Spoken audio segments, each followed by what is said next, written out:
Learn with Sinova. Have a great day. Hello everyone and welcome back to our YouTube channel Skynova. আজকে আমি তোমাদের জন্য নিয়ে এসেছি জননের লেকচার নাম্বার 3। আমাদের এই সিরিজটা যদি তুমি পুরোপুরি ফলো করতে পারো তাহলে তোমার মাধ্যমিকের প্রিপারেশন একদম রক সলিড হতে বাধ্য। এই সিরিজে আমরা প্রত্যেকটা টপিক, প্রত্যেকটা অধ্যায়কে একদম ডিটেলসে কভার করছি, তার বিভিন্ন ইম্পর্টেন্ট কোয়েশ্চেন, তার যদি পসিবল নিউমেরিক্যালস এবং প্রত্যেকটা জিনিস কিন্তু আমরা এই সিরিজে কভার করব। তো শুরু থেকে শেষ অবধি আমাদের সাথে থাকো এবং মাধ্যমিকের প্রিপারেশন কিন্তু নিজের জন্য একদম সলিড করে ফেলো। মাধ্যমিকে একটা ভালো নাম্বার পাওয়া এবং বিজ্ঞানের প্রত্যেকটা জিনিসকে বোঝা কিন্তু আমাদের মূল লক্ষ্য। আর এই লক্ষ্য নিয়েই আজকে আমি আমাদের এই লেকচারটাকে কন্টিনিউ করতে চলেছি। আজকের এই লেকচারটা হবে আমাদের জননের লেকচার নাম্বার 3, যার লেকচার নাম্বার 1 এবং লেকচার নাম্বার 2-তে আমরা যৌন জনন, অযৌন জনন, অঙ্গজ জনন সম্পর্কে বিশদে আলোচনা করেছি এবং আশা করি তোমাদের সমস্ত কিছু একদম ক্লিয়ার হয়ে গেছে। তো আজকে আমাদের লাস্ট পার্ট পড়ে আছে, যেটা হচ্ছে আমাদের ফার্নের যৌনক্রম। এই পার্টটার থেকে আমাদের আগে 5 নম্বরের প্রশ্ন আসতে পারতো, কিন্তু যেহেতু আগের বছরই মাধ্যমিকে 5 নম্বরের প্রশ্নটা চলে এসেছে, তাই এই বছর 5 নম্বরের রেখচিত্রের সাহায্যে ফার্নের যৌনক্রম দেওয়ার কিন্তু চান্সেস কম। তবে এখান থেকে কিন্তু তাহলে থিওরিটিক্যাল কোয়েশ্চেন আসতে পারে এবং অনেক সময় দেখা গেছে যে আমাদের 5 নম্বরের প্রশ্ন কিন্তু রিপিটও হয়েছে। যেরকম আমাদের চোখের ছবি কিন্তু একবার রিপিট হয়েছিল। তাই এমন না যে এটা পড়বই না, এটা কিন্তু ভালো করে বুঝে পড়তে হবে, কারণ স্টুডেন্টদের এই টপিকটায় খুব প্রবলেম থাকে। তারা বুঝতে পারে না সোরাস কি, তারা বুঝতে পারে না একটার পর কোনটা হবে। তো এই জিনিসগুলো আমি আজকে একদম ক্লিয়ার করে দেবো। এই ভিডিওটা তোমার লাস্ট ডেস্টিনেশন হবে, যেখানে একবার তুমি পা ফেললে তারপর তোমার এই টপিক নিয়ে আর কোনো প্রবলেম থাকবে না। তো চলো শুরু করা যাক। তো সবার প্রথমেই বলি যে আজকে আমরা কি পড়বো। তো দেখো, আজকে সবার প্রথমে আমরা আগে বুঝবো যে যৌনক্রম জিনিসটা কি। ঠিক আছে, সবার প্রথমে আমরা কি দেখবো যে আমাদের যৌনক্রম জিনিসটা কি। ঠিক আছে, তারপর আমরা দেখবো যে ফার্নের যৌনক্রম কিভাবে ঘটে। এটা একটা আইডিয়াল কেস যেখানে আমরা কি যৌনক্রমকে একদম সুস্পষ্টভাবে কিন্তু অবজার্ভ করতে পারি। ঠিক আছে, তারপর আমরা এই যৌনক্রম এবং ফার্নের যৌনক্রম সম্পর্কিত বেশ কিছু কোয়েশ্চেন্স করবো। তারপর আমরা দেখবো পুরো জনন চ্যাপ্টারের বেশ কিছু প্রিভিয়াস ইয়ারের কোয়েশ্চেন যেগুলো আমাদের মাধ্যমিকে এসছে। দেখো, যে কোনো পরীক্ষার জন্য যখন তোমরা প্রিপেয়ার করছো তখন সেই পরীক্ষায় কিরকম আমাদের প্রশ্ন এসছে সেগুলো দেখা কিন্তু আমাদের জন্য খুবই ভাইটাল। কারণ আমরা না হলে বুঝবো কি করে যে আমরা যেটা পড়ছি সেটা থেকে আমি যে পরীক্ষার জন্য প্রিপারেশন করছি সেই পরীক্ষার প্রশ্ন কি আমি ক্র্যাক করতে পারবো? আমি কি সেই পরীক্ষার হলে বসে আসলে সেই আমার ডিজায়ার্ড নাম্বারটাকে স্কোর করতে পারবো? আমি কি সঠিক জিনিস বুঝছি যে জিনিসটা আমার কাজে দেবে আমার পরীক্ষার জন্য? তাহলে এই জিনিসগুলো বোঝার জন্য কিন্তু আমাদের অলওয়েজ সেই পরীক্ষার প্রিভিয়াস ইয়ারের কোয়েশ্চেন করা ইম্পর্টেন্ট। তো আমি আজকে বেশ কিছু প্রিভিয়াস ইয়ারের কোয়েশ্চেন নিয়েছি যেগুলো কিন্তু আমি তোমাদের সাথে আলোচনা করবো। তারপর সবশেষে আমি তোমাদেরকে বেশ কিছু হোমওয়ার্কস দেবো। আর এখানে তোমাদের জন্য একটা ফ্যাসিনেটিং পয়েন্ট থাকবে, যেখানে আমি কিছু মেডিকেলের সিলেক্টিভ কোয়েশ্চেন বা একটু মডিফাইড কোয়েশ্চেন আমি দেখাবো, যেগুলো কিন্তু তোমরা এই টপিকগুলো পড়ার পরেই করতে পারবে। ঠিক আছে, দেখো অ্যাকচুয়ালি 11-12 এর সিলেবাস কিন্তু বলতে পারো যে 9 আর 10 এর সিলেবাসেরই একটা ব্রডার অ্যাসপেক্ট, যেখানে আমরা 9 আর 10 এর সিলেবাসটাকে আরো ডিটেলসে, আরো ডেপথে গিয়ে পড়ি, আরো বুঝে পড়ি। তো খুব একটা এমন কিছু পার্থক্য নেই, আমরা বেশ কিছু সোজা টপিক এখান থেকে পড়ে কিন্তু ওখানকার সোজা প্রশ্ন করতে পারি। এটা আমি হালকা হালকা করে সবসময় দেখাবো যে কিভাবে আমরা যেই নিটের প্রশ্নের একদম ফাউন্ডেশন লেভেল, যেগুলো আমাদের 9-10 এর সাথে রিলেট করা যায়, সেগুলোকে ক্র্যাক করতে পারি এবং আজ থেকেই আমরা হালকা হালকা করে আইডিয়া করতে পারি, যাতে আমাদের বেসটা কিন্তু ক্লিয়ার থাকে। ঠিক আছে, তো এক্সাইটিং খুবই ক্লাস হতে চলেছে, চলো শুরু করা যাক। সবার প্রথমে আমাদেরকে বলছে যে যৌনক্রম জিনিসটা কি। তো এটা আমাদের মনে একটা প্রশ্ন থাকবে যে ফার্নের যৌনক্রম পরের কথা, আগে তো এটা বুঝবো যে যৌনক্রম জিনিসটা কি। তো দেখো, যৌনক্রম কিছুই না, আমি বলছি যে আমি উদ্ভিদদের জন্য, এই কথাটা কিন্তু এখানে ইম্পর্টেন্ট, আমি বলছি যেটা উদ্ভিদের ক্ষেত্রে। 1 সেকেন্ড আমাকে টাইম দাও, 1 সেকেন্ড।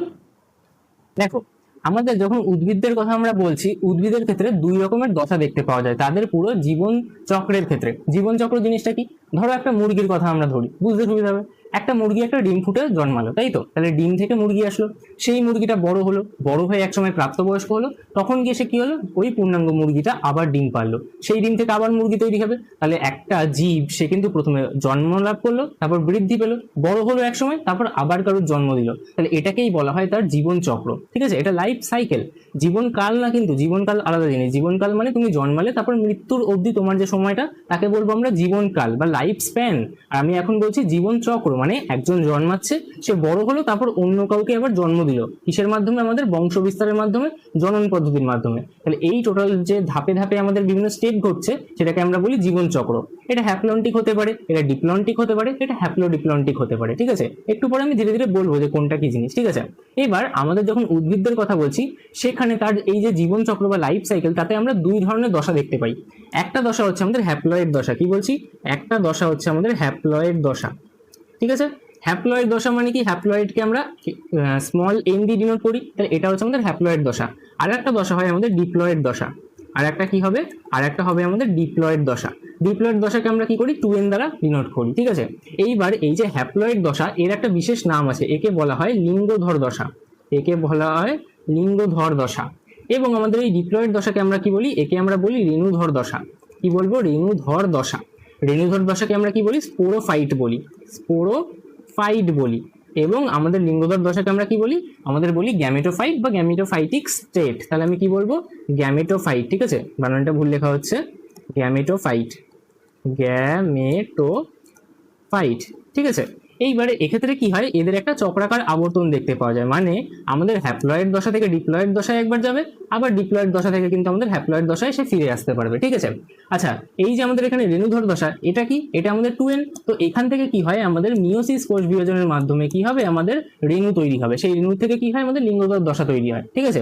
তাহলে আমাদের এই ক্ষেত্রে কি হচ্ছে, এরকম মিওসিস কোষ বিভাজন হচ্ছে। যখনই দেখবে প্লয়েডি চেঞ্জ হচ্ছে, প্লয়েডি মানে হ্যাপ্লয়েড থেকে ডিপ্লয়েড হচ্ছে, ডিপ্লয়েড থেকে হ্যাপ্লয়েড হচ্ছে, এটা কি কিভাবে হতে পারে, এটা হতে পারে আমাদের ফার্টিলাইজেশনের মাধ্যমে এবং আমাদের কি মিওসিসের মাধ্যমে। ফার্টিলাইজেশন মানে কি, ফার্টিলাইজেশন মানে হচ্ছে আমাদের নিষেক, সেখানে কি হয়, দুটো গ্যামেট পরস্পরের সাথে মিলিত হয়, তাহলে একটা গ্যামেট n আর একটা গ্যামেট n দুটো মিলিত হয়ে গেল 2n, তাহলে তাদের প্লয়েডি চেঞ্জ হয়ে গেল। প্লয়েডি মানে হ্যাপ্লয়েড থেকে ডিপ্লয়েড বা ডিপ্লয়েড থেকে হ্যাপ্লয়েড হয়ে যাচ্ছে, অর্থাৎ তাদের ক্রোমোজোম সংখ্যার পরিবর্তন করছে, ঠিক আছে। আবার আমাদের মিওসিস হলে কি হয়, মিওসিস হচ্ছে রাশ বিভাজন, তাহলে কি হবে, 2nটা 4টে n সংখ্যক কোষ দিয়ে দিল, মানে n কোষ দিয়ে দিল, অর্থাৎ হ্যাপ্লয়েড কোষ দিয়ে দিল 4টে, ঠিক আছে। তাহলে কি হচ্ছে এক্ষেত্রে আমাদের 2n n ওয়ালা কোষে কিন্তু তৈরি হয়ে গেল, অর্থাৎ আমাদের হ্রাস ঘটলো কিসে, আমাদের ক্রোমোজোম সংখ্যাতে। তাহলে এইভাবে কিন্তু প্লয়েডি চেঞ্জ হয়। তো এক্ষেত্রে আমাদের ডিপ্লয়েড দশাতে আমাদের যখন রেণুধর দশা যাচ্ছে, ওটা যেহেতু 2n, ওখান থেকে মিওসিস হয়ে কিন্তু আমাদের হ্যাপ্লয়েড দশা বা আমাদের কি লিঙ্গধর দশা তৈরি হয়।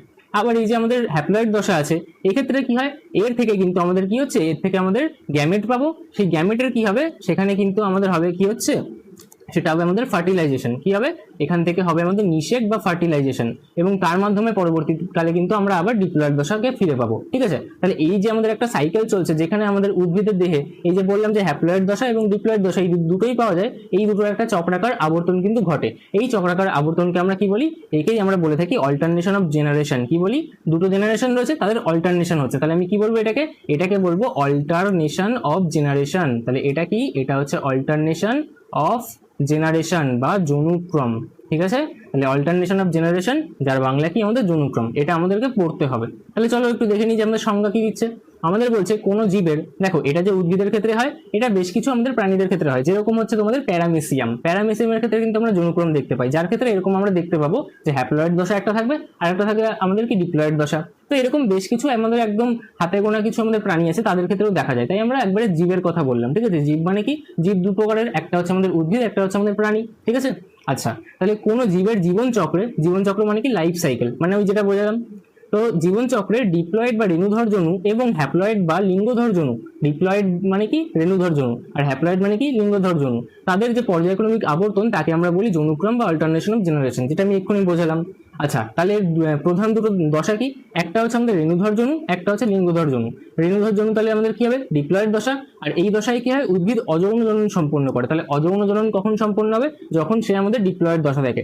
একটা কথা সবসময় মনে রাখবে যে আমরা যেমন কি বহুকোষী প্রাণী, ঠিক আছে। তো প্রাণীদের ক্ষেত্রে কিন্তু সবসময় যেটা আমাদের ডিপ্লয়েড সেল থাকে, ডিপ্লয়েড কোষ 2n কোষ, তার ক্ষেত্রে মাইটোসিস ঘটে, তার ক্ষেত্রে আবার আমাদের কি হতে পারে, মিওসিস ঘটতে পারে। আমরা জানি যে আমাদের গ্যামেট উৎপন্ন হওয়ার সময় কি হয়, আমাদের মিওসিস দেখতে পাওয়া যায়। তাহলে আমাদের বিভিন্ন প্রাণীদের ক্ষেত্রে কি পাওয়া যায়, আমাদের কিন্তু ডিপ্লয়েড কোষে মাইটোসিস এবং মিওসিস দুটোই দেখতে পাওয়া যায়।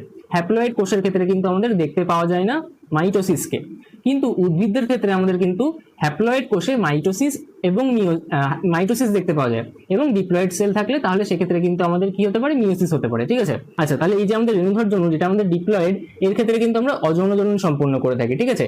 অযৌন জনন সম্পন্ন হলে এক্ষেত্রে কি হয়, আমাদের রেণু বা স্পোর কিন্তু তৈরি হয়ে থাকে, ঠিক আছে।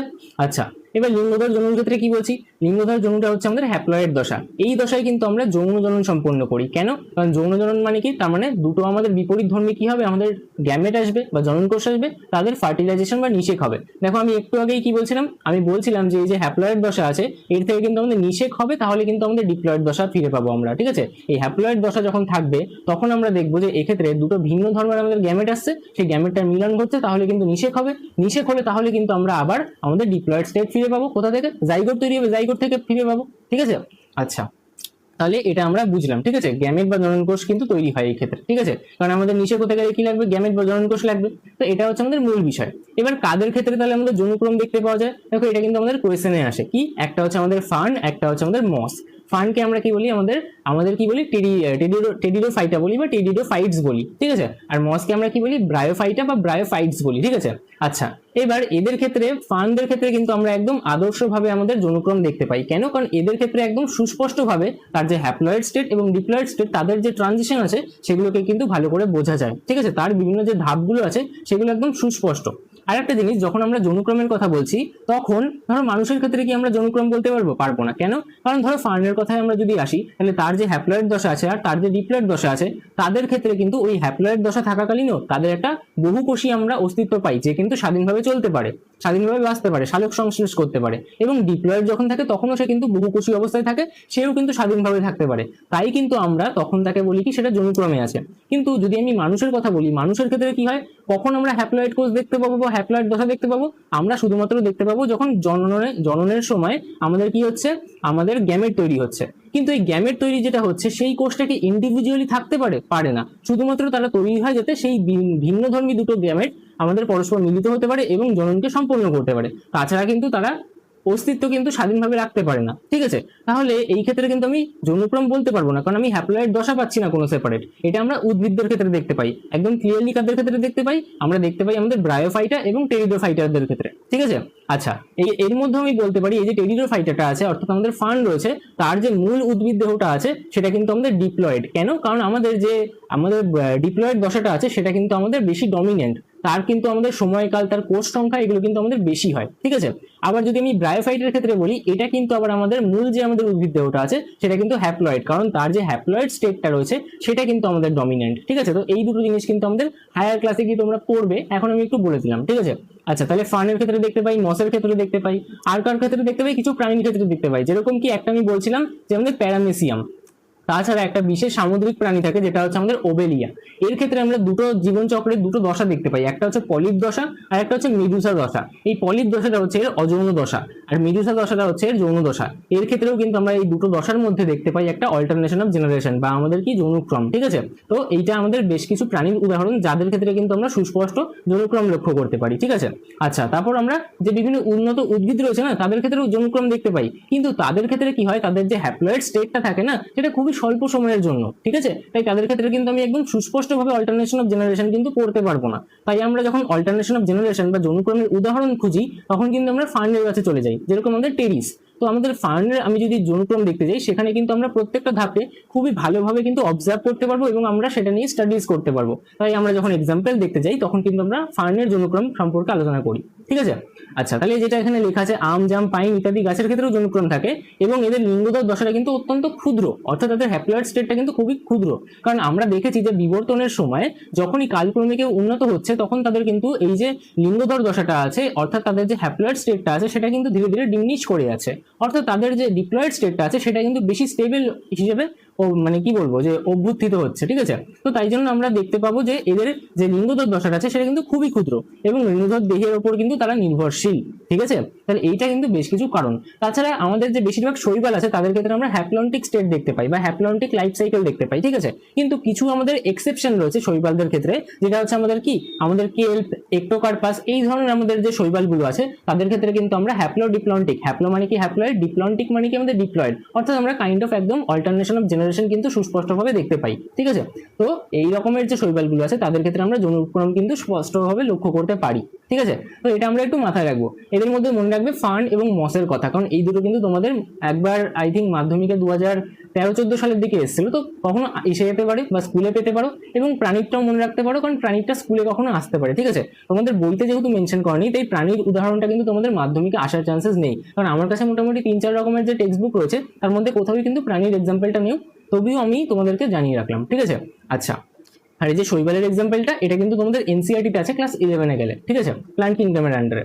যাই হোক, এবার আমি যেটা বলছিলাম যে আমাদের বাড়ির চারপাশে আমরা যে পাতাওয়ালা ফার্ন গাছটা দেখতে পাই না, ওটা কিন্তু মেইনলি আমাদের কি, সেটা কিন্তু তার ডিপ্লয়েড স্টেটে থাকে। ঠিক আছে, আমি যেটা বললাম যে আমাদের কি আছে ফার্ন, সেই ফার্নের ক্ষেত্রে কিন্তু আমরা ডিপ্লয়েড স্টেটটাকে ডমিনেন্ট পাবো, অর্থাৎ তার কিন্তু যে ডিপ্লয়েড দশা সেটা কিন্তু ডমিনেন্ট, তার কিন্তু কি হবে, তার স্টেবিলিটি বেশি হবে, তার দশার কিন্তু মানে সময়কাল বেশি থাকবে এবং তার কোষ সংখ্যা কিন্তু বেশি থাকবে।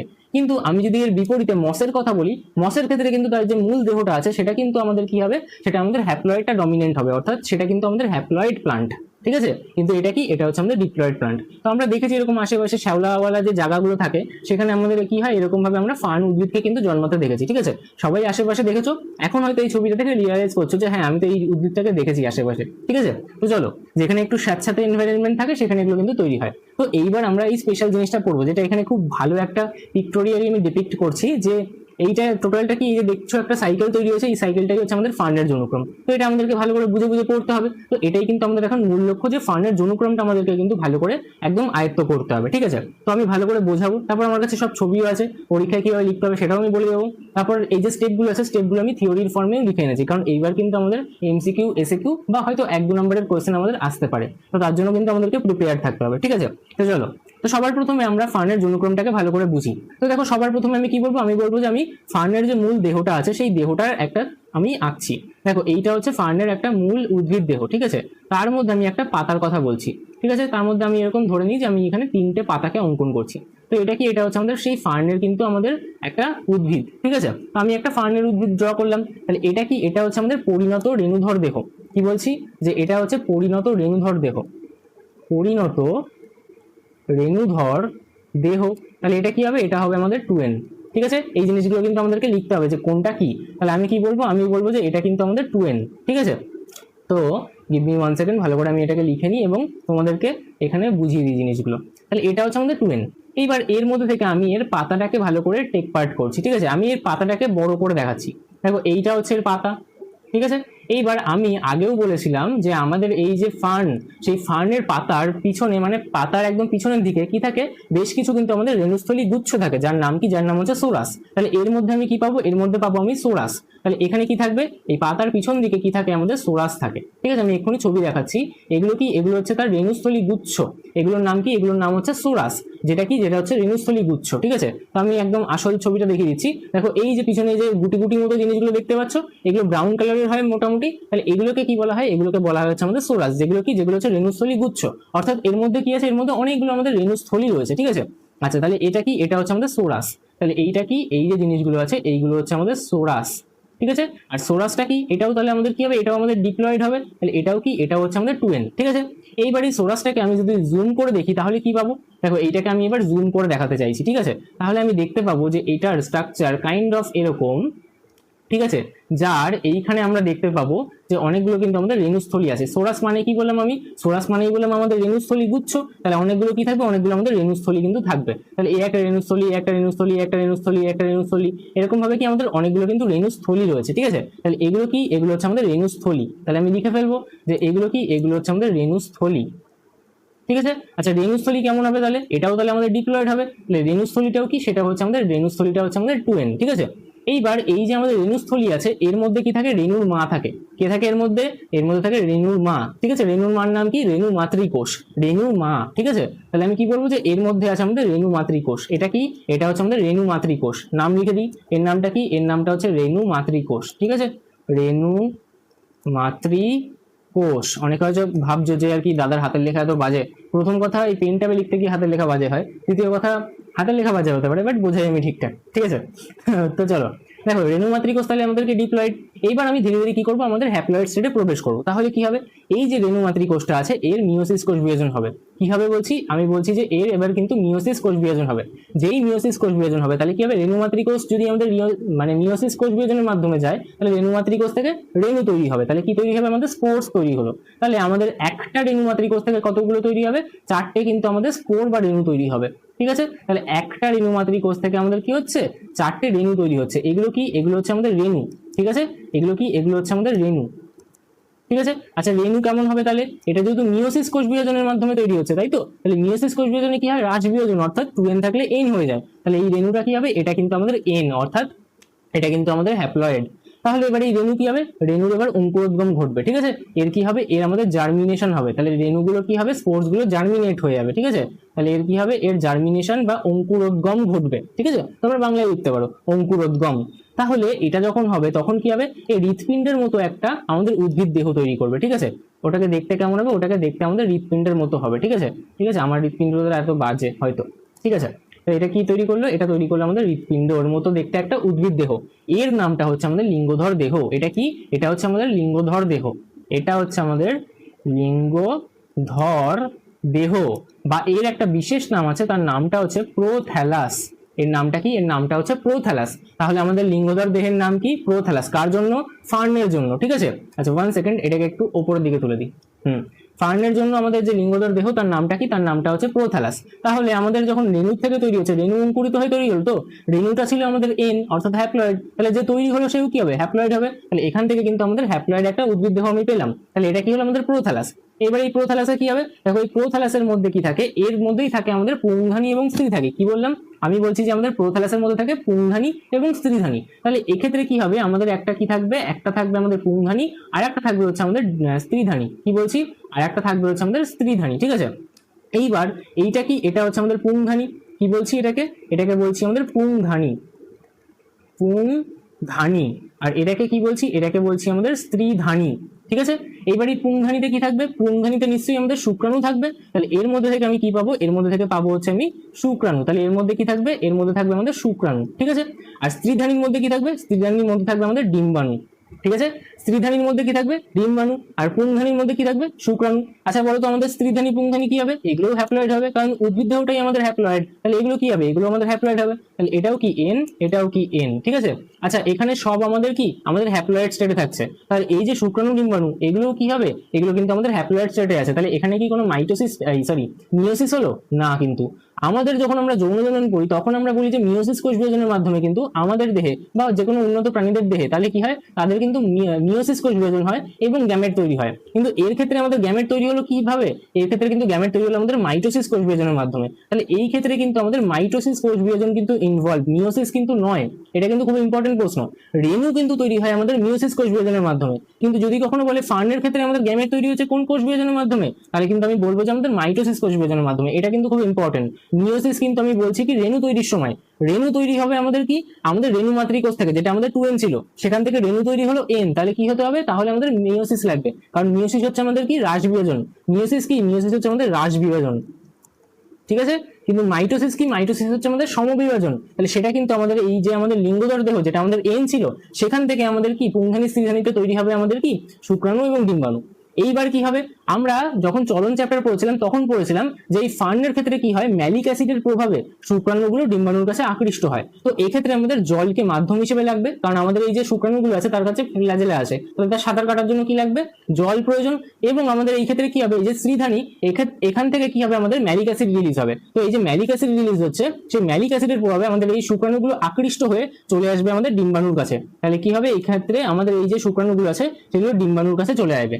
যেই শুক্রাণু ডিম্বাণুর কাছে চলে আসলো, তাহলে এটা কি, এটা হচ্ছে আমাদের শুক্রাণু, এবং এটা কি, এটা হচ্ছে আমাদের ডিম্বাণু, ঠিক আছে। তাহলে এই যে ডিম্বাণু এবং এগুলো কি আমাদের শুক্রাণু, তাহলে একটা শুক্রাণু একটা ডিম্বাণুর সাথে কিন্তু মিলিত হবে। তাহলে শুক্রাণু ডিম্বাণুর মিলনে কি তৈরি হয়, শুক্রাণু ডিম্বাণুর মিলনে তৈরি হয় হচ্ছে আমাদের জাইগোট।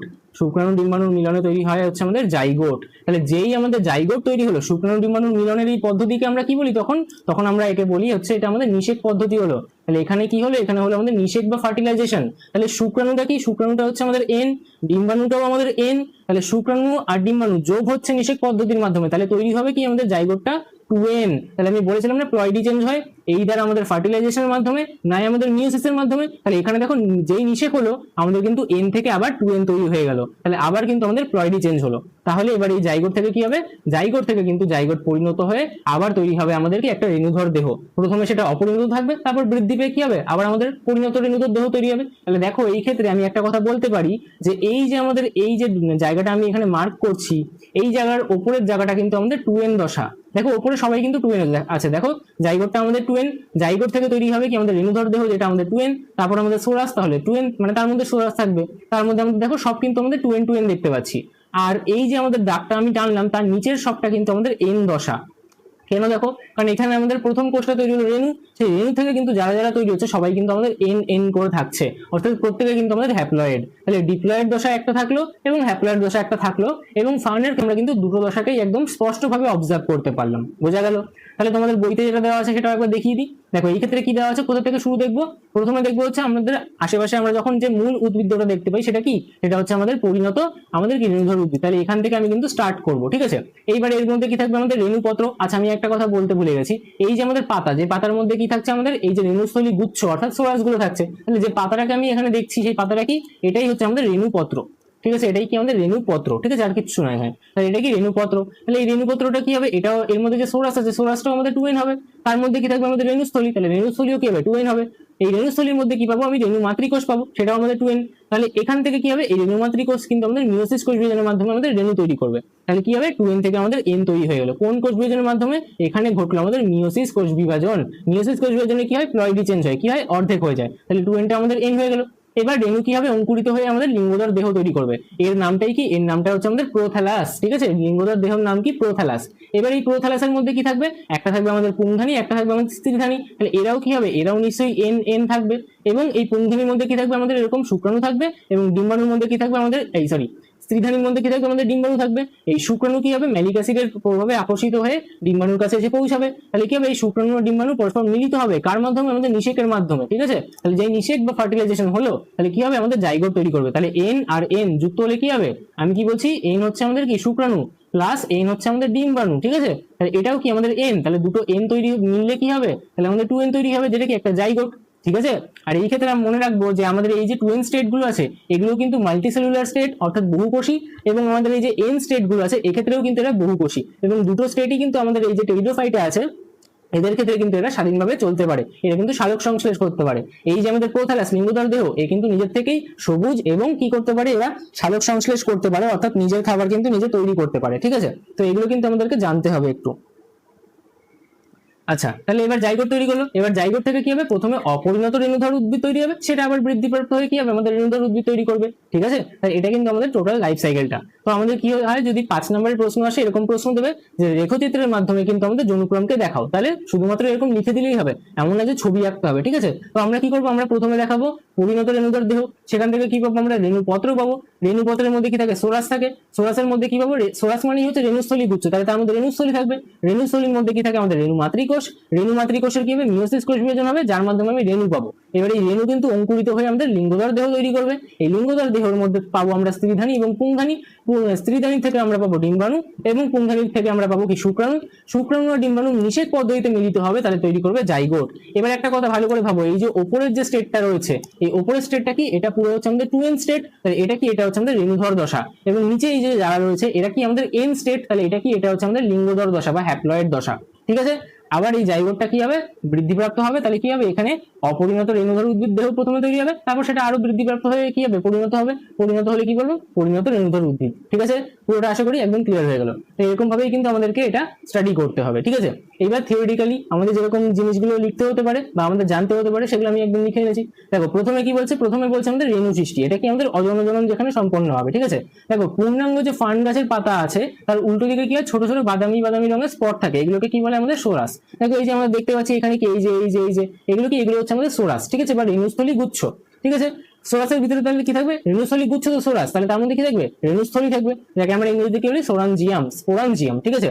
আচ্ছা এবার আমি কি বলবো, রেণুস্থলীর ভিতরে থাকা রেণু মাতৃকোষে মিয়োসিস বিভাজন হয়, তাহলে হলে কি হবে, তাহলে মিয়োসিস হওয়ার ফলে অসংখ্য হ্যাপ্লয়েড রেণু তৈরি হবে। এই বললে যে 4টে, আবার এখন বলছে অসংখ্য, আমাদের তো রেণুস্থলী একটা না, তার মধ্যে রেণু মাতৃকোষ তো একটা না। আমি বললাম একটা রেণু মাতৃকোষ কিন্তু মিয়োসিস কোষ বিভাজনের মাধ্যমে 4টে রেণু তৈরি করতে পারবে, এরকম তো অনেকগুলো রেণু মাতৃকোষ আছে, তাই এখানে অসংখ্য বলছি, ঠিক আছে।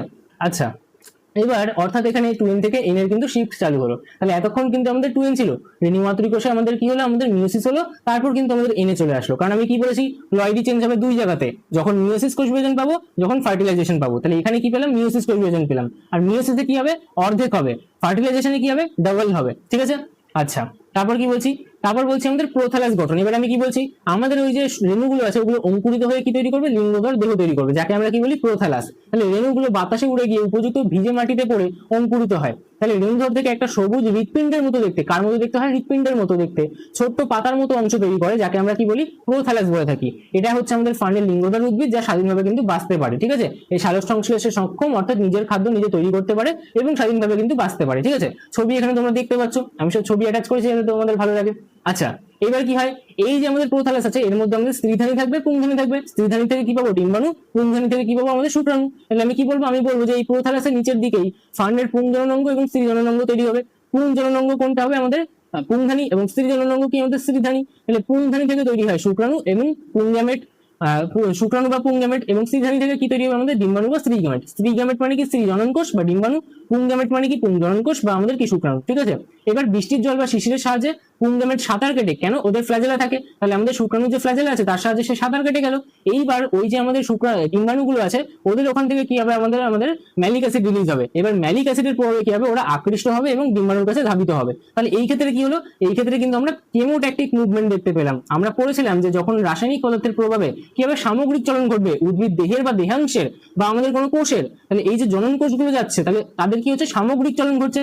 শুক্রাণু গিয়ে আমাদের ডিম্বাণুর কাছে চলে আসলো, তাহলে সামগ্রিক চলন ঘটলো, কার প্রভাবে, ম্যালিক অ্যাসিডের প্রভাবে আকর্ষিত হলো। তাহলে এটাকে কি বলবো, এটাকে বলবো আমাদের কেমোট্যাকটিক মুভমেন্ট বা কেমোট্যাকটিক চলন। এখানে কেমিক্যালটা কি আছে, এখানে কেমিক্যালটা আছে হচ্ছে আমাদের ম্যালিক অ্যাসিড। ঠিক আছে, তাহলে এর ক্ষেত্রে মিলিত হয় এবং মিলিত হলে কি হবে, আমাদের নিষেক।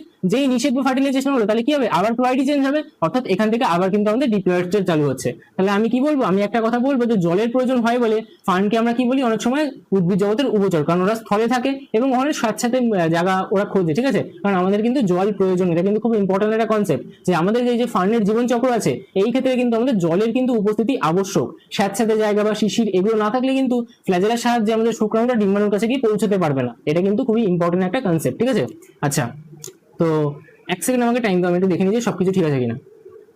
তো আই থিঙ্ক এখন অব্দি সবকিছু ঠিক আছে। ঠিক আছে, তো অনেক সময় আমার টেকনিক্যাল ইস্যু হয়, আমি একবার চেক করে নিলাম। তো চলো এবার আমরা বলছি যে আমাদের নতুন ফান তাহলে কি তৈরি হবে, দেখো নিষেকের ফলে তাহলে ডিপ্লয়েড জাইগোট তৈরি হচ্ছে। জাইগোট থেকে তার মানে কি এন থেকে আবার 2n চলে আসলো, কারণ আমি ওই যে বলেছি যখনই আমাদের কি হবে, নিষেক হবে তাহলে জাইগোট তৈরি হবে, যেটা কি আমাদের ডবল হয়ে যায় প্লয়েডি লেভেলে। ঠিক আছে, প্লয়েডি লেভেল মানে কি, ক্রোমোজোম সংখ্যা পাবো। ঠিক আছে, n থেকে 2n হচ্ছে বা 2n থেকে n হয়ে যাচ্ছে। ঠিক আছে, আচ্ছা, এবার এই জাইগোট প্রোথালাসের উপরেই কিন্তু, এটা খুব ইম্পর্টেন্ট জিনিস, প্রোথালাসের উপরেই কিন্তু বারবার মাইটোসিস কোষ বিভাজন করে এবং বৃদ্ধি পেয়ে কিন্তু ভ্রূণ তৈরি করে এবং শেষমেশ কিন্তু নতুন পাতাওয়ালা রেণুধর ফার্ন গাছ কিন্তু তৈরি করে। তাহলে এটা কিন্তু প্রোথালাসের উপরেই হচ্ছে, একদম বিচ্ছিন্ন কিন্তু হয়ে যাচ্ছে না। ঠিক আছে, এইভাবেই কিন্তু চক্রটা চলতে থাকে। তো এটা ছিল আমাদের মূল, আমাদের কিন্তু পুরো সাইকেলটার থিওরি। ঠিক আছে, এখানেও আমি একটা দেখিয়েছি, এই ছবিটা আমার ভালো লাগলো আমি এখানে অ্যাটাচ করে দিয়েছি, এটাই আমরা পড়লাম, এখানে সব ইংরেজিতে লেখা আছে। ঠিক আছে, তো ঠিক আছে, আমরা কি ফান্ডের জনুক্রম তাহলে কিন্তু একদম ভালো করে বুঝে গেলাম। এবার একটা প্রশ্ন কিন্তু তোমাদের স্কুলে আসতে পারে, আর এটা কিন্তু এবছরের জন্য ইম্পর্টেন্ট। ঠিক আছে, মাধ্যমিকেও আসতে পারে এই কোশ্চেনটা, যে আমরা ফান্ডকেই কেন বাঁচলাম। এই কোশ্চেনটার অ্যান্সার কিন্তু আমি তোমাদেরকে আগেও দিয়েছি, বাট পরীক্ষায় যদি আসে তাহলে কিভাবে লিখবো সেটা আমি এখানে দেখিয়ে দিচ্ছি। দেখো, যদি বলি যে ফার্নের জনুক্রম কেন আমি আইডিয়াল ধরলাম বা কেন আমি আদর্শ উদ্ভিদ হিসেবে ফার্নকে বাঁচলাম যখন আমি জনুক্রমকে স্টাডি করব, তাহলে আমি বলবো যে এই ক্ষেত্রে কিন্তু দুটো দশাই বহুকোষী এবং স্পষ্ট। এটা কিন্তু আমাদের একটা ইম্পর্টেন্ট শর্ত যে দুটো দশাই কিন্তু আমাদের বহুকোষী হতে হবে, মাল্টিসেলুলার হতে হবে। এককোষী হলে কিন্তু হবে না, যদি এককোষী হয়ে যায় কখনো তাহলে কিন্তু ওটা হ্যাপ্লন্টিক হয়ে যেতে পারে বা আমাদের ডিপ্লন্টিক হয়ে যেতে পারে। ঠিক আছে, আচ্ছা, তাহলে ফার্নের ডিপ্লয়েড বা রেণুধর জনু, ঠিক আছে, এবং হ্যাপ্লয়েড বা লিঙ্গধর জনু দুটো দশাই কিন্তু আমাদের বহুকোষী, কোনো দশাই আনুবীক্ষণিক বা কাল্পনিক নয় কিন্তু। ঠিক আছে, খালি চোখে বা সাধারণ লেন্সেই দুটোর অস্তিত্ব পাওয়া যেতে পারে পরিষ্কারভাবে। দ্বিতীয় হচ্ছে উভয় জনু স্বাধীন অস্তিত্ব। আমি কি বলছি যে দুটোই যে জনু আছে তাদের কিন্তু একদম স্বাধীন অস্তিত্ব আছে এবং তারা কিন্তু মোট আমরা দুটো জনুকেই ভালোভাবে স্টাডি করতে পারি। ঠিক আছে, তারপর বলবো সমান গুরুত্ব, যেটা আমি এক্ষুনি বললাম, এবং বোঝার সুবিধা, যেহেতু আমাদের এরকম কি পাচ্ছি, আমি ভালো করে দুটো জনুকে দেখতে পাচ্ছি এবং তাদের বিভিন্ন যে ধাপগুলো আছে সেগুলো ক্লিয়ারলি মেনশন করতে পারছি, তাই কি আমি এখানে আন্ডারস্ট্যান্ডিংটা কিন্তু ভালো করে করতে পারবো। তো এইভাবে কিন্তু গুছিয়ে তোমাদেরকে লিখতে হবে যদি 3 নম্বর বা 5 নম্বরের প্রশ্ন তোমাদেরকে দেয়। আইডিয়ালি আসতে পারে একটা 3 নম্বরে। ঠিক আছে, তো তোমরা এটাকে ধরে নেবে 3 মার্কসের জন্য। ঠিক আছে, তো এটা কিন্তু ভালো করে পড়ে ফেলবে। আচ্ছা, এবার চলো বেশ কিছু কোয়েশ্চেন্স করা যাক। প্রথমে আমরা কোয়েশ্চেন করবো কার উপরে, আমাদের এই জনুক্রম টপিকের উপরে। ঠিক আছে, তো চলো শুরু করা যাক। তো সবার প্রথমে আমরা বলছি যে জনুক্রম সুস্পষ্টভাবে দেখা যায় এমন একটা উদ্ভিদের নাম দাও। কার ক্ষেত্রে দেখতে পাই, আমরা দেখতে পাই হচ্ছে আমাদের কি মস এবং ফার্নদের ক্ষেত্রে। তাহলে আমরা কোনটা বলবো, আমরা বলবো হচ্ছে অপশন বি, ফার্ন। ঠিক আছে, আচ্ছা, তারপরের কোয়েশ্চেন বলছে ফার্নের লিঙ্গধর উদ্ভিদটিকে কি বলা হয়। আমরা বলছি যে ফার্নের লিঙ্গধর উদ্ভিদ যেটা আমাদের এন, সেটাকে কি বলি, সেটাকে আমরা বলি প্রোথালাস। যেটা কিরকম দেখতে হয়, হৃৎপিণ্ডের মতো দেখতে হয়, তাহলে কি বলবো, প্রোথালাস। ঠিক আছে, তারপরে প্রশ্ন বলছে কি, আগে নিজের থেকে ট্রাই করো, তারপর আমার উত্তরের সাথে মেলাও। বলছে ফার্নের লিঙ্গোদর দশা বা প্রোথালাসের আকৃতি কেমন হয়? আকৃতি কেমন হবে? আকৃতি হবে হৃৎপিণ্ডের মতো দেখতে, ঠিক আছে। আচ্ছা, তারপরে প্রশ্ন কি বলছে? বলছে ফার্নের জীবন চক্রে রেণুধর জনুর প্রথম কোষ কোনটি? ঠিক আছে, রেণুধর জনু বলছে, তাই তো। রেণুধর জনু কোনটা? রেণুধর জনু কিন্তু আমাদের 2n। দেখো একটা জিনিস কিন্তু সবাই গুলিয়ে ফেলে, রেণুধর জনু কিন্তু আমাদের 2n হয়, এবং আমাদের যে রেণু সেটা কিন্তু আমাদের n হয়। তাহলে সবসময় কিন্তু মনে রাখবে যে যদি কখনো আমাকে বলে রেণু বা স্পোর, এটা কিন্তু আমাদের n। কেন? কারণ রেণু কখন তৈরি হয়? রেণু কিন্তু আমাদের তৈরি হয় রেণু মাতৃকোষের মিওসিস কোষ বিভাজনের মাধ্যমে। কিন্তু রেণুধর জনু যখন বলছি ওটা কিন্তু আমাদের 2n বা ডিপ্লয়েড জনু, এটা কিন্তু মনে রাখবে, ঠিক আছে। আচ্ছা, তাহলে রেণুধর জনুটাকে আমাদের কি 2n। তাহলে আমাকে একটা কথা বলো যে 2n অর্থাৎ ডিপ্লয়েড কোষ তৈরি হয় কোথা থেকে? জাইগোট থেকে। তাহলে আমাদের যখন রেণুধর জনুর কথা বলছি অর্থাৎ ডিপ্লয়েড দশার কথা বলছি, সেটা তৈরি হবে কোথা থেকে? ওটা প্রথম কিন্তু তৈরি হবে আমাদের জাইগোট থেকে। তাহলে জাইগোট কিন্তু আমাদের প্রথম কোষ হবে। আচ্ছা, পরের কোশ্চেন আমাকে বলছে জীবনচক্রে লিঙ্গধর জনু। লিঙ্গধর জনু মানে কি? এটা তার মানে আমাদের এন জনু। তাহলে হ্যাপ্লয়েড জনু, হ্যাপ্লয়েড কোষ প্রথম কোনটা আসে? রেণু আসে, রেণু মাতৃকোষ থেকে বিভাজিত হয়ে মিওসিস কোষ বিভাজনের মাধ্যমে। তাহলে আমি কি বলবো? তাহলে বলবো কিন্তু আমাদের রেণু বা স্পোর। এটা কিন্তু আমাদের জন্য খুব ইম্পর্টেন্ট, আমাদের এমসিকিউ এই বছরের জন্য। তারপর বলছে ফার্নের পুং জনন অঙ্গকে কি বলে? পুং জনন অঙ্গ এটা কি হবে? ফার্নের জন্য থাকবে আমাদের পুংধানু, এই পুংধানী, ঠিক আছে। এবং আমাদের ফার্নের জন্য পুংধানী থাকবে এবং স্ত্রীধানী থাকবে। তাহলে পুং জনন অঙ্গ কোনটা? পুংধানী। তাহলে আমি কি বলবো? পুংধানী বা আমাদের কি অ্যান্থারেডিয়াম, ঠিক আছে। এবং স্ত্রীধানী কি হবে? আমাদের আর্কিগোনিয়াম। তাহলে কি বলবো? এরপরের কোশ্চেন যে স্ত্রী জনন অঙ্গ, তাহলে সেটা কি হবে? স্ত্রীধানী বা আর্কিগোনিয়াম, ঠিক আছে। আচ্ছা, তারপরে কোশ্চেন কি বলছে? তারপরে কোশ্চেন বলছে ফার্নের স্ত্রী জননাঙ্গকে কি বলে? এটা রিপিট হয়ে গেছে, স্ত্রীধানী বা আর্কিগোনিয়াম, ঠিক আছে। তারপরে বলছে ফার্নের জীবনচক্রকে যৌনক্রম বলা হলেও মানুষের জীবনচক্রকে যৌনক্রম বলা হয় না, বরং ডিপ্লন্টিক লাইফ সাইকেল বলতে পারি আমরা। তো নিচের কোন কারণটি সব থেকে যুক্তিযুক্ত? ফার্নের জীবনচক্র উদ্ভিদের এবং মানুষের জীবনচক্র প্রাণীদের তাই। এটা অতটাও আমাদের কিন্তু ভালো অ্যান্সার নয়, কারণ আমাদের বেশ কিছু প্রাণী আমরা দেখলাম ওবেলিয়া বা আমাদের কি প্যারামিসিয়াম, যাদের ক্ষেত্রে কিন্তু আমরা অল্টারনেশন অফ জেনারেশন বা যৌনক্রম কিন্তু লক্ষ্য করতে পারি, ঠিক আছে। তাই এটা আমাদের হবে না। তারপর আমাদেরকে বলছে মানুষের হ্যাপ্লয়েড দশাটা অর্থাৎ গ্যামেট। দেখো এই ক্ষেত্রে আমাদের দশাও বলা উচিত না, মানে একটা জাস্ট কোষ তৈরি হচ্ছে, দুটো জনন কোষ তৈরি হচ্ছে মিওসিস কোষ বিভাজনের মাধ্যমে। কেন? কারণ ফার্দার আমরা জনন করতে যাব, ঠিক আছে। তাহলে আমাদের দুটো কিন্তু শুধুমাত্র সেল তৈরি হচ্ছে, জনন কোষ তৈরি হচ্ছে। তাহলে এটা আমাদের এক কোষী, মাল্টি সেলুলার কিন্তু না। এটা আমাদের এখানে ইম্পর্টেন্ট যে আমাদের এই শুক্রাণু আর ডিম্বাণু কিন্তু এক কোষী একটা কোষ, কিন্তু ওরা কিন্তু আমাদের পার্টিকুলারলি স্বতন্ত্রভাবে থাকছে না, বা একটা বহুকোষী আমাদের কিন্তু দেহ তৈরি করছে না, এবং তা বিভাজিত হয়ে কোনো বহুকোষী স্বাধীন দশা কিন্তু তৈরি করতে পারে না। তাহলে এইটা কিন্তু আমাদের সঠিক উত্তর। এই কারণে কিন্তু মানুষের ক্ষেত্রে আমরা অল্টারনেশন অফ জেনারেশন অর্থাৎ আমাদের হ্যাপ্লয়েড দশা এবং রিপ্লয়েড দশা দুটোর কিন্তু অল্টারনেশন আমরা দেখতে পাই না বা বলতে পারি না। তারপরে গুলো বলছে কি ফার্নের জীবনচক্রে মিওসিস বিভাজন ঘটে, কিন্তু মানুষের জীবনচক্রে মিওসিস ঘটে না। ঘটে তো, আমাদের যখন শুক্রাণু ডিম্বাণু তৈরি হয় তখন তো ঘটে, তাহলে এটাও কিন্তু হবে না। তারপরে বলছে মানুষের কেবল একটাই জীবনচক্র থাকে, কিন্তু ফার্নের দুটো আলাদা আলাদা জীবনচক্র থাকে। তারপর আমরা বলছি যে ফার্নের রেণু মাতৃকোষ, মাতৃ বানানটা এরকম, ঠিক আছে, মাতৃ, ঠিক আছে, রেণু মাতৃকোষ। বলছে কোন ধরনের কোষ বিভাজন ঘটায়? তা আমরা কি জানি? আমরা জানি যে আমাদের যে এই রেণু মাতৃকোষ আছে, এই রেণু মাতৃকোষটা কি আমাদের 2n বা ডিপ্লয়েড, সেটার কিন্তু আমাদের মিওসিস কোষ বিভাজন হয়। কি হয়? আমাদের মিওসিস কোষ বিভাজন হয়, ফলে কিন্তু আমাদের তৈরি হয় হচ্ছে আমাদের রেণু বা স্পোর, যেটা কি, যেটা হচ্ছে আমাদের হ্যাপ্লয়েড। তাহলে আমি কি বলবো? আমি এখানে বলবো আমাদের মিওসিস কোষ বিভাজন বা হ্রাস বিভাজন বলতে পারি, ঠিক আছে। আচ্ছা, তারপর বলছে কি? বলছে ফার্নের প্রোথালাসের ক্রোমোজোম প্রকৃতি নিচের কোনটি? দেখো ফার্নের প্রোথালাস বলছে, প্রোথালাস মানে কি? প্রোথালাস মানে হচ্ছে লিঙ্গধর উদ্ভিদ। এটা কি? এটা হচ্ছে আমাদের লিঙ্গধর উদ্ভিদ। আর লিঙ্গধর উদ্ভিদ কি হয়? স্মল এন হয়, অর্থাৎ এটা কিন্তু আমাদের কি হচ্ছে? হ্যাপ্লয়েড হচ্ছে। তাহলে কি বলবো? এটাকে বলবো হচ্ছে আমাদের হ্যাপ্লয়েড। আচ্ছা, তারপর কি বলছে? তারপর বলছে ফার্নের পুং গ্যামেট স্ত্রী গ্যামেটের কাছে পৌঁছানোর জন্য অর্থাৎ নিষেকের জন্য নিচের কোনটি অপরিহার্য? এটা কিন্তু নিটেও এক দুবার আসে, ঠিক আছে। মানে নিটের ক্ষেত্রে কি হয়? দেখো 3-4টে কোশ্চেন একসাথে মার্জ করে দেওয়া হয়, দেখা যায় অপশনে 3-4টে আমাদের কনসেপ্ট লুকিয়ে রয়েছে, তার মধ্যে যে কোনো একটা অপশনে কিন্তু আমাদের যখন কনসেপ্টটা থাকে তখন কিন্তু এই জিনিসটা আমাদের জিজ্ঞাসা করেছে। তো এটা কি? এটা হচ্ছে আমাদের জল। কেন? কারণ জল আমাদের ওই যে শুক্রাণুগুলো আছে তার মটিলিটির ক্ষেত্রে কাজে লাগে, অর্থাৎ তাদের চলমানতার জন্য কিন্তু কাজে লাগে, ঠিক আছে। আচ্ছা, তারপর কি? তারপর হচ্ছে যৌনক্রমে ডিপ্লয়েড দশা থেকে হ্যাপ্লয়েড দশা সৃষ্টির কারণ কি? দেখো সবসময় মনে রাখবে যখন ডিপ্লয়েড থেকে হ্যাপ্লয়েড হচ্ছে অর্থাৎ কি আমাদের প্লয়েডি লেভেল কমে যাচ্ছে, তাহলে এই ক্ষেত্রে কি হবে? হ্রাস বিভাজন কাজে লাগবে, অর্থাৎ আমাদের মিওসিস কাজে লাগবে। আর যখন আমাদের হ্যাপ্লয়েড থেকে আমাদের ডিপ্লয়েড হচ্ছে অর্থাৎ আমাদের প্লয়েডি লেভেল বেড়ে যাচ্ছে, দ্বিগুণ হচ্ছে, তখন নিশ্চয়ই আমাদের কি লাগবে? তখন নিশ্চয়ই আমাদের লাগবে ফার্টিলাইজেশন, অর্থাৎ আমাদের কি লাগবে? অর্থাৎ লাগবে আমাদের নিষেক পদ্ধতি, ঠিক আছে। তাহলে এটা মাথায় রাখবে। তাহলে আমাকে কি বলছে? ডিপ্লয়েড থেকে হ্যাপ্লয়েড অর্থাৎ 2n থেকে n, তাহলে কি লাগবে? আমাদের মিওসিস কোষ বিভাজন লাগবে, ঠিক আছে। তো এটা আমরা মাথায় রাখবো। তারপর কি বলছে?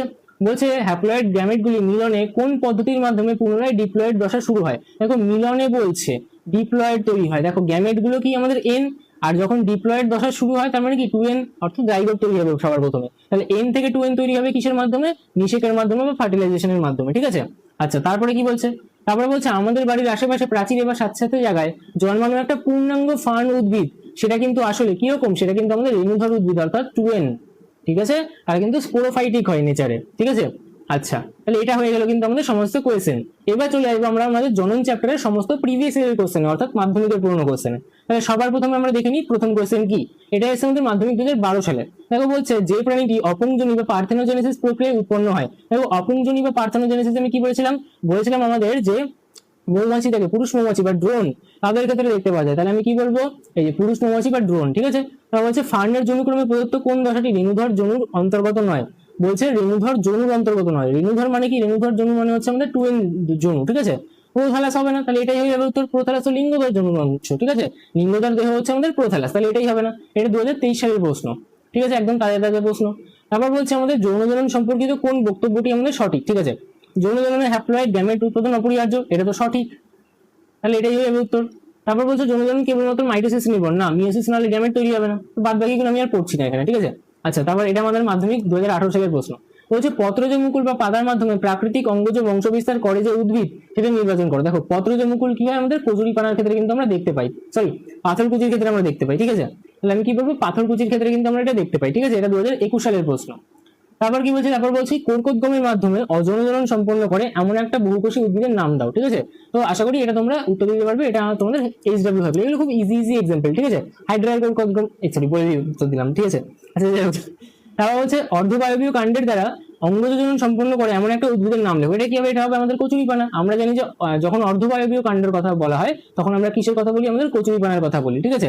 আচ্ছা, ওটা যেহেতু বলেই ফেলেছিলাম তো লিখে দিই, ইস্ট হবে এটা আমাদের কি, এটা হবে আমাদের ইস্ট।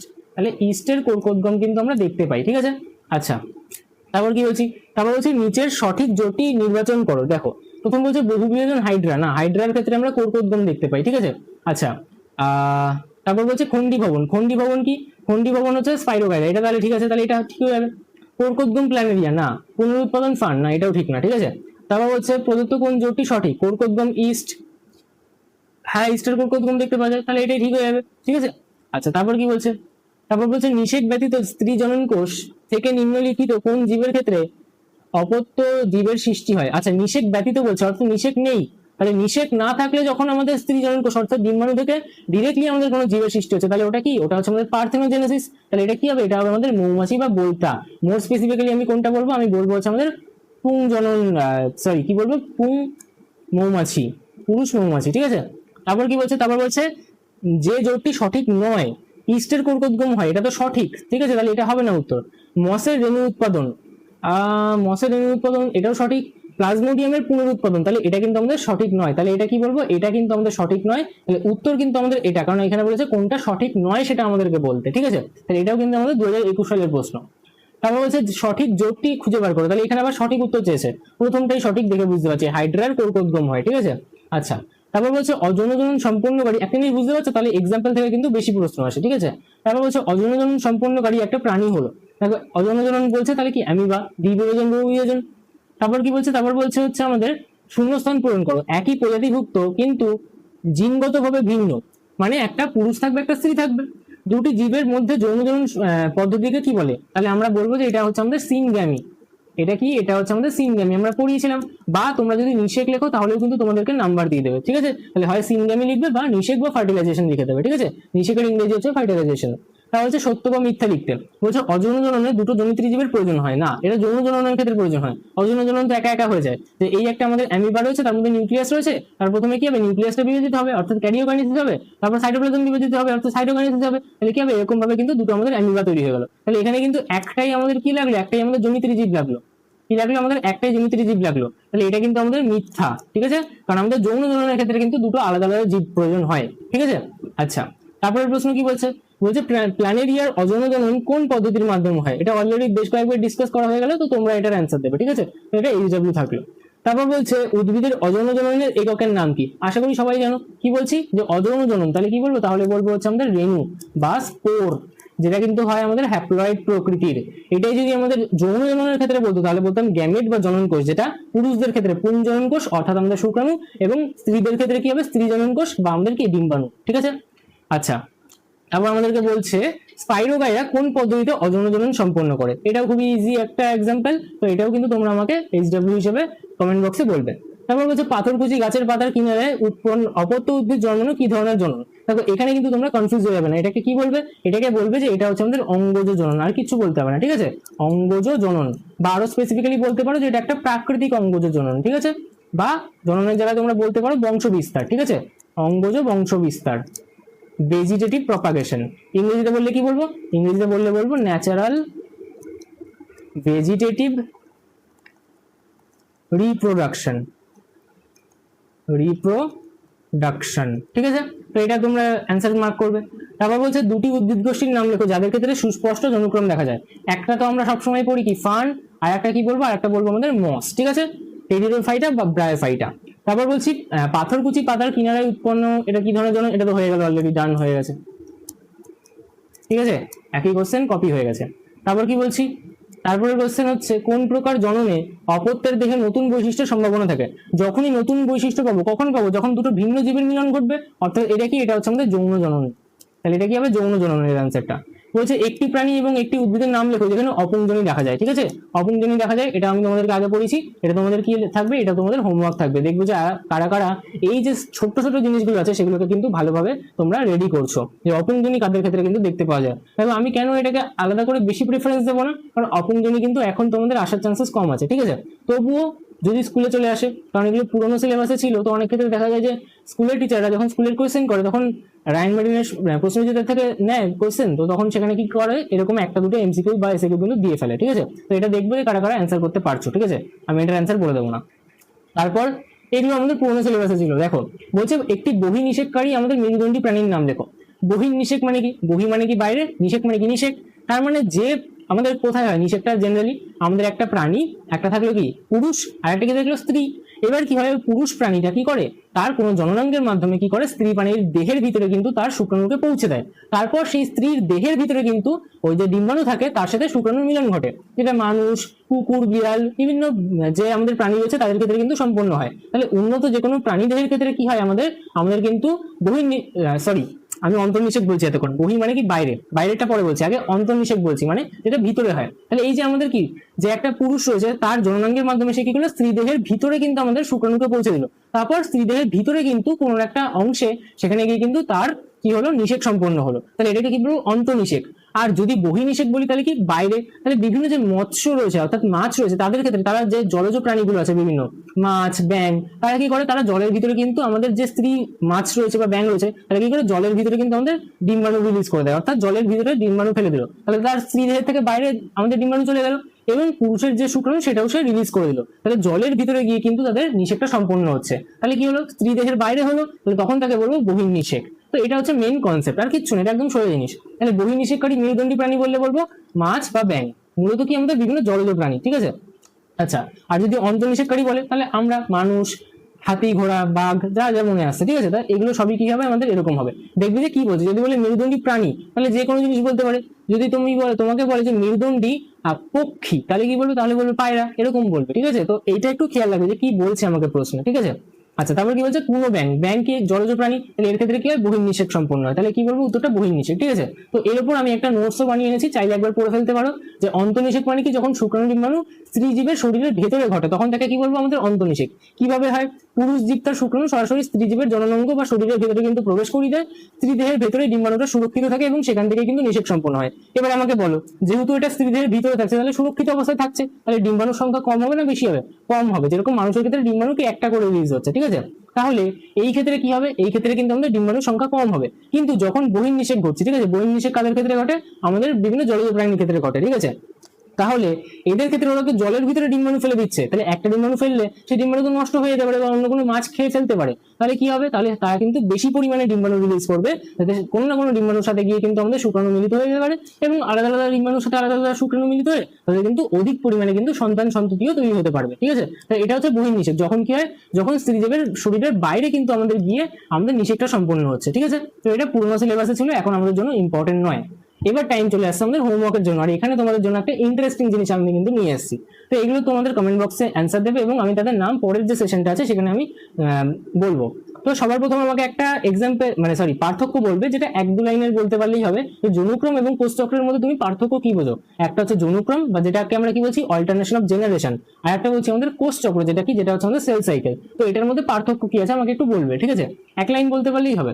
তারপর আমরা কি করব, আমি তোমাকে বেশ কিছু নিজের কোয়েশ্চেন দিচ্ছি যেগুলো তোমরা সলভ করবে। এবার দেখো বেশ কিছু নিজের কোয়েশ্চেন আছে যেখানে কি হচ্ছে, ধরো 4টে অপশন আছে, 4টে অপশনের 3টে যে চ্যাপ্টারের অপশন থাকছে সেগুলো তোমাদের পড়া নেই, কিন্তু একটা অপশন কি থাকছে তোমাদের এই পড়ার মধ্যে থেকে এসছে, যেটা তোমাদের অল্টারনেশন অফ জেনারেশন আছে কি ফার্নের ক্ষেত্রে। তো আমি শুধুমাত্র সেটাকে এমসিকিউ ফরম্যাটে এনে দিয়েছি। তাই দেখো এখানে লেখা আছে মডিফাইড নিট কোয়েশ্চেন, মানে এই জিনিসটাই কি আছে, 4টে অপশন আছে, তো তার মধ্যে হয়তো সি অপশন বা ডি অপশন আছে বা ম্যাচ দা কলামে রয়েছে, তো তুমি যেটা পারবে সেটাকে আমি এখানে মডিফাই করে দিয়েছি, ঠিক আছে? তো এগুলোর অ্যান্সার তুমি করে দেবে, যেটা কিন্তু নিট 2022 আসা কোয়েশ্চেন, তোমরা চাইলে চেক করে দেখতে পারো। তো প্রথম কোয়েশ্চেন বলছে ফার্নের ক্ষেত্রে লিঙ্গধর দশা নিচের কোনটি দ্বারা প্রকাশিত হয়, ঠিক আছে? তো একবার ভালো করে পড়বে, রাইজোম নাকি প্রোথালাস নাকি স্পোরোকার্প নাকি স্পোরোফিল, একবার আমাকে অ্যান্সারটা বলবে, ঠিক আছে? আমি এগুলোর অ্যান্সার চাই তোমাদের কাছ থেকে, স্পেশালি যারা তোমরা ভেবেছো যে পরবর্তীকালে হয়তো আমি নিজের জন্য পড়বো, তারা কিন্তু অবশ্যই এটাকে অ্যাটেম্প করবে। এইটা তোমাদের সিলেবাসে নেই, তো এটার অ্যান্সার আমি মার্ক করে দিয়েছি, এটা তোমরা স্কিপ করবে। তারপর বলছে নিট 2019 কোয়েশ্চেন, কি বলছে মাতৃ রেণুধর উদ্ভিদের উপর স্ত্রী লিঙ্গধর উদ্ভিদ, আমি বলেছিলাম না রেণুধর উদ্ভিদের উপর স্ত্রী লিঙ্গধর উদ্ভিদ, 1 সেকেন্ড, লিঙ্গধর উদ্ভিদটি কিছু সময়ের জন্য আটকে বা ধরে থাকার প্রক্রিয়া প্রথম কোন উদ্ভিদে লক্ষ্য করা যায়? তোমরা যেটা পড়েছো সেটাই এর অ্যান্সার হবে, ঠিক আছে? তো সেই হিসেবে তোমরা অ্যান্সারটা দেবে, ঠিক আছে? আচ্ছা, তারপরে কি বলছে, তারপরে বলছে যে আমাদের টেরিডোফাইট মানে কি, আমাদের ফার্নের কথা ভাববে। নিষেকের জন্য জলের প্রয়োজন হয় কেন? এটাও মডিফাইড কোয়েশ্চেন, ঠিক আছে? তাহলে কেন জলের প্রয়োজন হয় আমি কিন্তু পড়ানোর সময় মুখে বলেছি, তো এখান থেকে আমাকে অ্যান্সারটা বলবে, ঠিক আছে? এ বি না সি না ডি, এটা আমাকে অ্যান্সার দেবে। তারপর বলছে যে AIPMT 2015 যেবার পেপার লিক হয়েছিল এবং দ্বিতীয়বার পেপার করতে হয়েছিল, এটা অরিজিনাল নিটের কোয়েশ্চেন, ঠিক আছে? বলছে টেরিডোফাইটের ক্ষেত্রে নিচের কোন বক্তব্যটি সঠিক, এটাই প্রশ্ন এসেছিল। রেণুধর দশাটি লিঙ্গধর দশার উপর নির্ভরশীল, লিঙ্গধর দশাটি প্রধান এবং সাধক সংশ্লেষী, রেণুধর দশাটি প্রধান এবং স্বাধীন দশা, এরা কোনো যৌনক্রম প্রদর্শন করে না। কোনটা এখানে আছে সেটা কিন্তু আমাকে মেনশন করবে যে কোন প্রশ্নের উত্তরটা কিন্তু এখানে সঠিক তুমি লক্ষ্য করছো। এখানে এই যে প্রধান কথাটা, তার মানে কি? তার মানে হচ্ছে আমরা আশেপাশে যখন দেখতে পাই তখন আমরা কাকে দেখতে পাই, ঠিক আছে? টেরিডোফাইট মানে ফার্ন গাছ ভাববে, ঠিক আছে?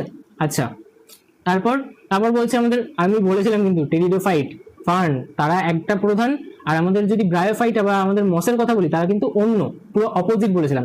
একটা বলেছিলাম ডিপ্লয়েড আর একটা বলেছিলাম হ্যাপ্লয়েড, মনে আছে?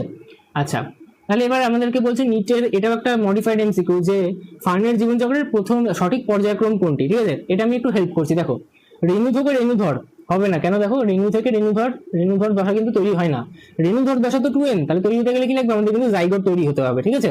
তারপর বলছে রেণুধর, এটা আমাদের 2n, সেখান থেকে রেণু, এটা n, রেণু থেকে প্রোথালাস, এটাও n, প্রোথালাসের মধ্যে আমাদের শুক্রাণু ডিম্বাণু পাবো আমি, সেখান থেকে মিলিত হলে কিন্তু আমাদের নিষেক হতে পারে, যার ফলে আমাদের 2n তৈরি হবে, নিষেক থেকে কিন্তু আমাদের আবার রেণুধর তৈরি হয়ে যাবে, তাহলে কিন্তু 2n, তাহলে এটা কিন্তু আমাদের সঠিক উত্তর। এখানে দেখো প্রোথালাস n, প্রোথালাসের মধ্যে কিন্তু রেণু থাকে না, তাহলে এটাও হবে না। রেণুধর দেখো এখানে 2n, রেণুধরের মধ্যে কিন্তু আমাদের নিষেক হয় না, তাহলে এটাও কিন্তু হবে না, তাহলে কি হবে? Option B. মাঝখানে কিছু কিছু স্টেপ নেই, কিন্তু তোমাকে দেখতে হবে যে স্টেপগুলো কিন্তু পরপর ম্যাচ করছে কিনা, ঠিক আছে? তাহলে এটা কিন্তু তোমাদের জন্য বেশ ইম্পর্টেন্ট। তো আগের 5টা, তার মধ্যে বেসিক্যালি তোমাদের 4টে HW থাকলো, তো সেগুলো কিন্তু তোমরা সলভ করবে। তো thank you everyone for attending this lecture. আশা করি যা যা পড়ানো হয়েছে সবকিছু কিন্তু তোমাদের কাছে ক্লিয়ার হয়েছে। বিজ্ঞান কিন্তু মুখস্থ করার জিনিস না, বরং বিজ্ঞান বুঝে পড়ার জিনিস। তো আশা করি যা যা বোঝালাম সেই জিনিসগুলো বুঝতে পারলে। হ্যাঁ, জীবন বিজ্ঞানে ভৌত বিজ্ঞান থেকে একটু হলেও বেশি মনে রাখতে হয়, তো মনে রাখার জিনিস অবশ্যই আছে, বাট তার থেকেও বেশি কিন্তু আগে আমরা বুঝবো, বোঝার পর কিন্তু সেগুলোকে মনে রাখার চেষ্টা করবো, তাহলে কিন্তু আমাদের লং টার্ম রিটেন হবে সেই জিনিসগুলো। রিটেনশন যদি আমাদের না থাকে ব্রেনে, তাহলে কিন্তু পরীক্ষার দিন গিয়ে আমরা ভালোভাবে লিখতে পারবো না। আর একটা জিনিস যদি ভালো করে বোঝা থাকে তাহলে কিন্তু লেখার সময় আমাদের কোনো প্রবলেম হবে না। তো আমরা সবসময় চেষ্টা করবো যে আমরা বিজ্ঞানকে বুঝে পড়ি এবং বোঝার পর কিন্তু সেটাকে আমরা আয়ত্ত করতে পারি, এবং আলটিমেটলি তখন তাহলে আমাদের পরীক্ষায় কিন্তু ভালো মার্কস আসবেই। পরীক্ষায় মার্কস পাওয়াটাই শুধুমাত্র আমাদের উদ্দেশ্য নয়, আমাদের উদ্দেশ্য বিজ্ঞানকে ভালো করে বোঝা, আমাদের লাইফে কিভাবে ইমপ্লিমেন্ট করতে পারি সেটাকে ভালো করে আন্ডারস্ট্যান্ড করা। তো এই জিনিসগুলো কিন্তু আমাদেরকে মাথায় রাখতে হবে। তো দেখা হবে নেক্সট লেকচারে। এই যে প্রত্যেকটা লেকচার আমাদের হচ্ছে সেই লেকচার নোটস তোমরা পেয়ে যাবে আমার টেলিগ্রাম চ্যানেলে, সেখানে আমি এর প্রত্যেকটা লেকচার ওয়াইজ কিন্তু ডেইলি প্র্যাকটিস কোশ্চেনের শিট দিই এবং অন্যান্য স্টাডি ম্যাটেরিয়ালও শেয়ার করি। তো অবশ্যই টেলিগ্রাম চ্যানেলে জয়েন করে যাবে, লিঙ্ক থাকবে ডিসক্রিপশন বক্সে, এবং সাথে সাথে আমাদের হোয়াটসঅ্যাপ এবং ইনস্টাগ্রাম চ্যানেলে তোমরা জয়েন করতে পারো, যেখানে তোমরা বিভিন্ন আপডেটস কিন্তু পেয়ে যাবে। তো দেখা হবে নেক্সট সেশনে, এবং সেটা খুব শীঘ্রই আসবে, আর লেট হবে না। তো আজকের জন্য এটুকুই, টাটা।